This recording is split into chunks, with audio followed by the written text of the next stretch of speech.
Undersecretary Hill Beltran. He's also the Department of Finance Chief Economist. So he's ready to do his press statement. Sir. Alam matanggal, ano? Good afternoon. The APEC Finance Ministers meeting has just started. Actually, it's the deputies meeting, not the finance ministers.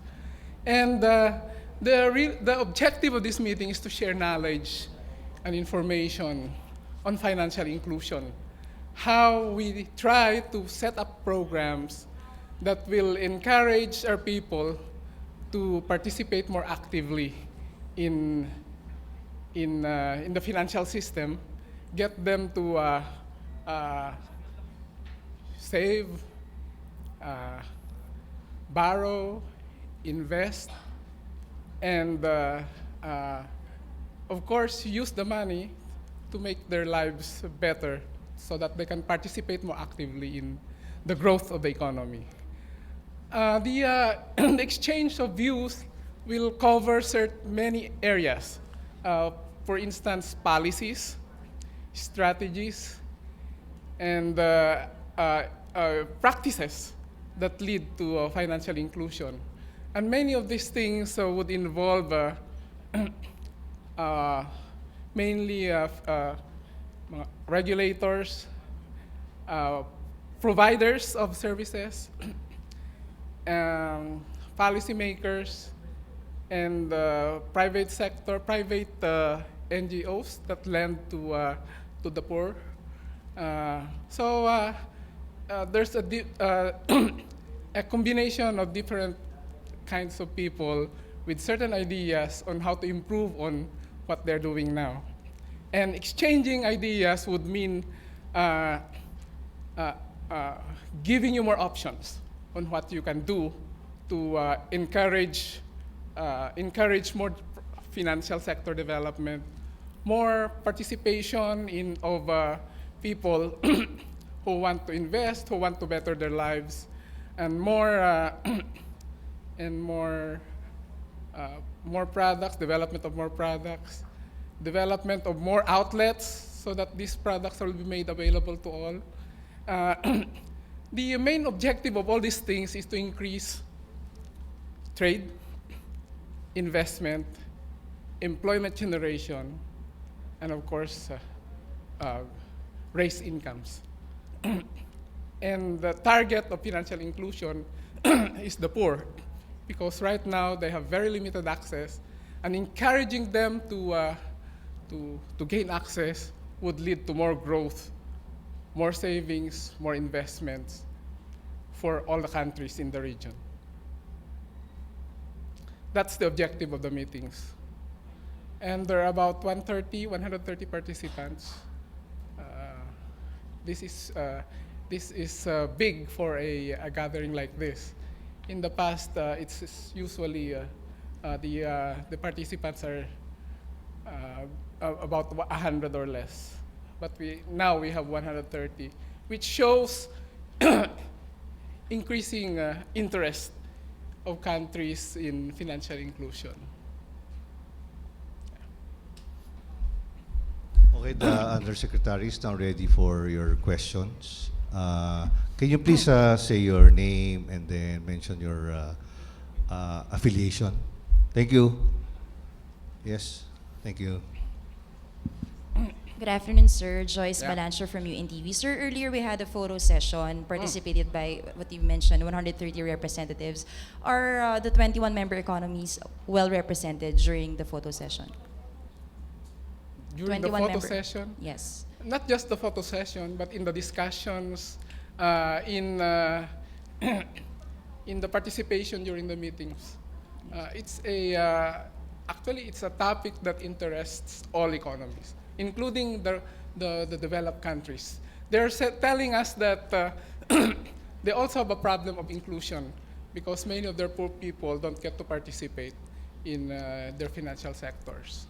Another question, sir. You've mentioned in your speech earlier that Forum on Financial Inclusion has already started since 2010. What can you say is the greatest contribution of this forum to our SMEs across the years? Since you've also mentioned that SMEs are backbones of our economies.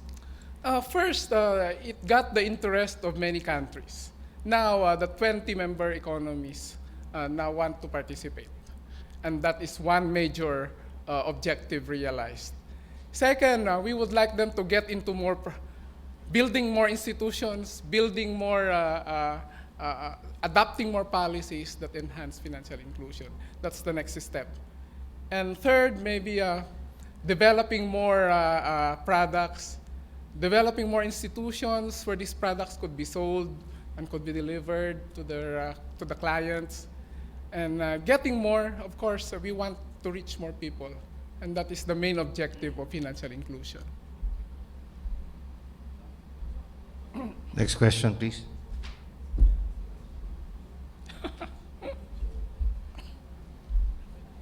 Hi. Hi, sir. Chino Hi. Leco, Bulletin. Oh, of course I know you.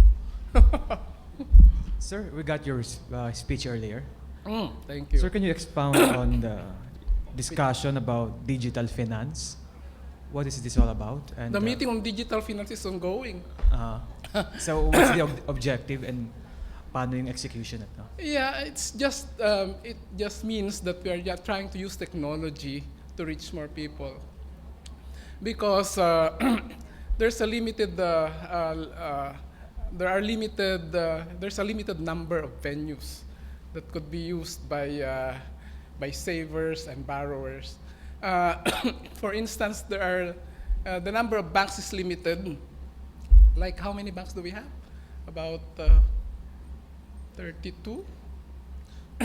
And if you want to reach the farthest corners of the country, you can't expect banks to set up in a small town in my hometown, Babuyan in Pantapangasinan. There's no bank there, and there will never be a bank there. But there are NGOs going there. There are cooperatives being established, and there are so many what do you call this? There are mutual benefit associations being set up, and this is the one that will really get more participation instead of the banks. Although we appreciate the effort of the banks to reach the poor, but by their very nature, they have very nice buildings, offices, and air-conditioned. You cannot get the poor people to step into their buildings. Kasi baka madumihan yung building nila, yung guardia sasabihin, uy, is ka dyan. By their very nature, banks cannot get into the rural areas, into the farthest corners of the country. Kasi they have to make money. And they are regulated. Because we put our money there, they have to make money. Otherwise, the banks will collapse and the whole system will fall apart. But we have these small co-ops owned by the borrowers, the savers themselves. So these are the institutions that will get us into more financial inclusion. Like for instance, if you look at the number of banks, 32 lang yung banks, ano? And their offices, about 1,000 or 2. The number of outlets of non-banks would multiply access 6 times over. So 6 times more outlets and for savings and borrowings for people. Mas marami sila.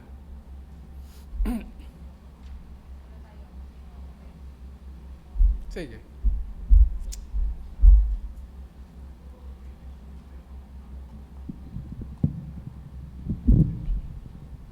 Hi, good afternoon, Usec. Mikapo of Business World. Mm. Sir, in last year's financial inclusion meetings in China, the Philippines has been one of the Philippines is one of the, I think, 6 countries that have been discussed in terms of their progress in financial inclusion. And the risks that have been cited last year include client over-indebtedness, corporate governance, management quality, credit risk, and political interference in since last year, sir. What gains have we achieved, and what still needs to be done in terms of addressing these risks to improving the financial inclusion in the country? First of all, those risks are the things that we try to avoid. And many countries like the Philippines have avoided that by making sure that the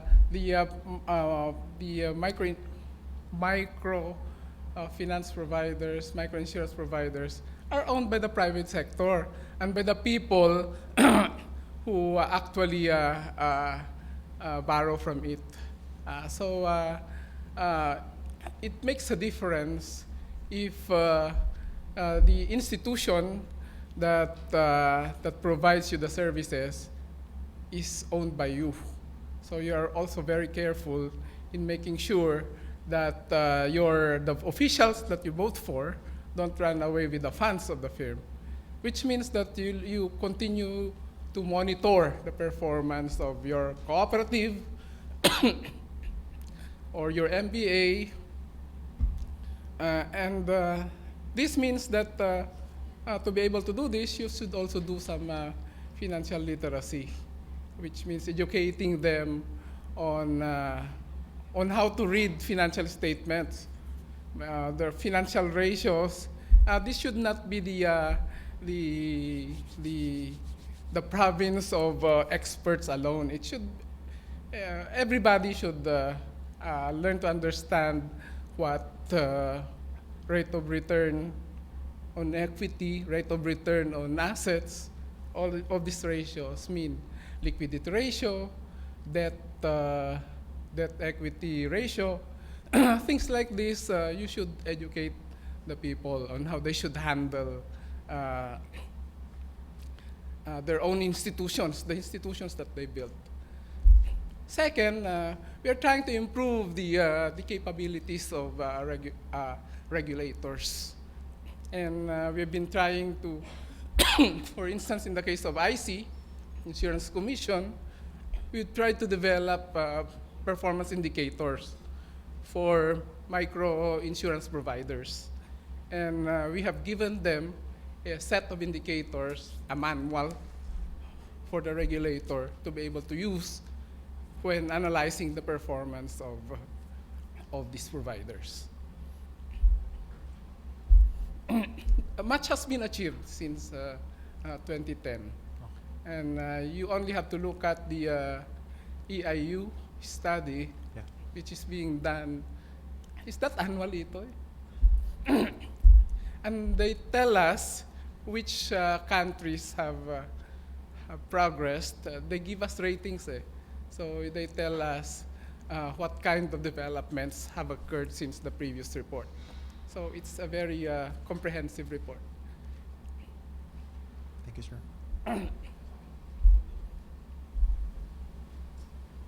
Oh, sure. Sir, I believe part of our APIC hosting this year is, of course, promoting our tourism. How are the feedbacks that we get from our delegates? Oh, they see the Tagaytay Ridge, and they what I hear is that they will come back again because they see that it's a beautiful city. Our volcano is nice. And we also told them that it erupts every 5 years. But it doesn't affect the ridge. There are some colors at night, and that's all. And they can come back again to see it if it erupts. We also tell them that whenever there's an eruption of the volcano, real estate prices drop in this place. And then they go back up again after the eruption. And we tell them, you can buy some real estate here if you wish.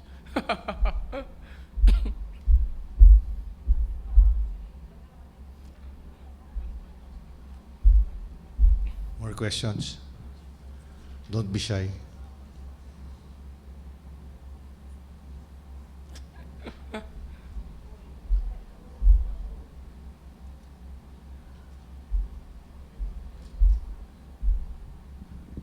Anything Financial more? inclusion is really empowering the people so that they participate. Hindi yung nandun lang sila sa mga sa silong ng mga silong ng ng mga puno at nagdi-dream lang. Get them to work.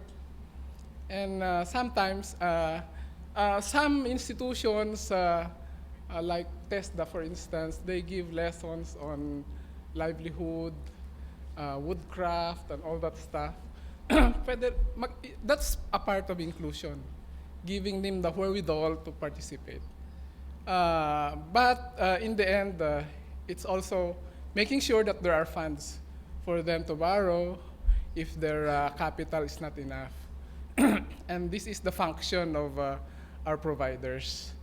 And also, protecting them from disasters, because we are a disaster-prone country. We should be developing products that will help them stand again when there are disasters that strike them, like you're familiar with typhoons and volcanic eruptions, earthquakes, etc. We all have those disasters. So we are Itoy there is trying to develop some products. We group together the private sector in one room and asking them, these farmers are hit by typhoons every year. What kind of product do you think should be developed so that it will protect them? And they're now looking at ways of designing the product such that it will really help the farmers. And simplifying it so that the cost is low. Like for instance, instead of hiring someone to assess the damage after a typhoon and paying him thousands of pesos, why not just look at the indicators? Like rainfall, number of inches, the wind speed, 35 kilometers per hour, etc. So that automatically, if one of those occurs, then you pay out immediately. So you don't have to wait for the assessment by an expert who will have to be paid a lot of money to do it, so that it lowers the cost for both the insurance provider and the policy holder. Yung ganon dine-develop nila in cooperation with the private sector, kasi the private sector has to be part of the process. And the regulator, that's very important. Kasi kung sinabi ng regulator, no, hindi pwede yan, wala. So we have to make sure that all the parties to make the program work are there. It should be an inclusive process. By the way, we already have 28 million microinsurance coverage. 28 million now have a microinsurance coverage of some sort. That's 28% of the total population. So that's the highest in Asia. That's what GIZ told us, because we don't know the level of coverage in other countries. But it's what GIZ told us. That is one of the major achievements of financial inclusion strategy. And many countries want to copy what we have done. Mura lang naman eh. They will have to. GIC is now has a program in how many countries? Ito? 4? 4 countries, Asian countries. They're trying to look at the Philippine experience and trying to find out which they can adapt for their own. Hindi naman natin binibenta yun eh. Ito is not going to be paid for it. Bibigyan niya ng libre. That's how APEC works, exchanging information, exchanging knowledge, so that all of us will prosper. And there's no requirement to do it. It's up to you. It's voluntary. But if you don't do it, then you will be left behind, because every year the indicators would appear and it would show how you are progressing in financial inclusion.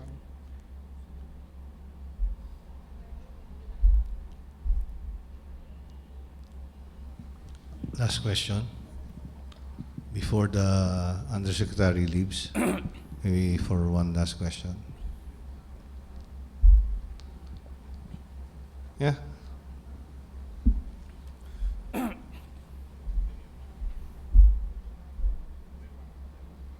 Sir, in terms of levels, in terms of access to financial services, where are we at, the country compared to other APEC economies, and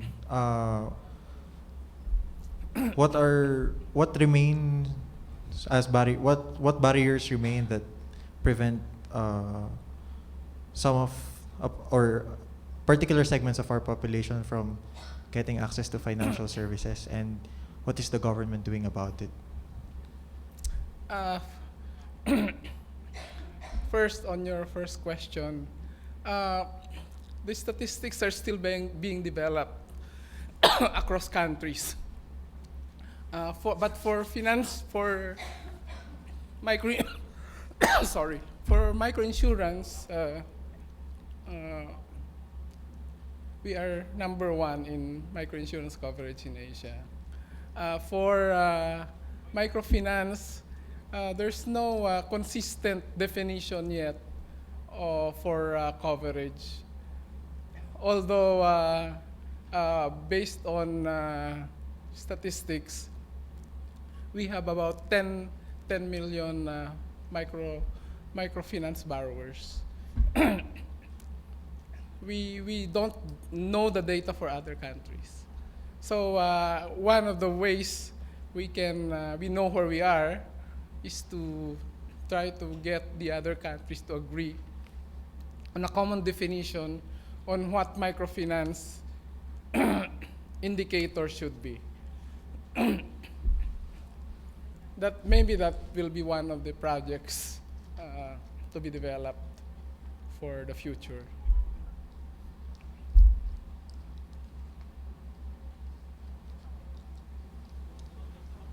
Okay, sir, thank you. Thank you. Okay, everyone, thank you also. Thank you. Wala ba tayong kumay kay Usec? Pwede naman kayo mag-email kung may nakalimutan kayong tanong.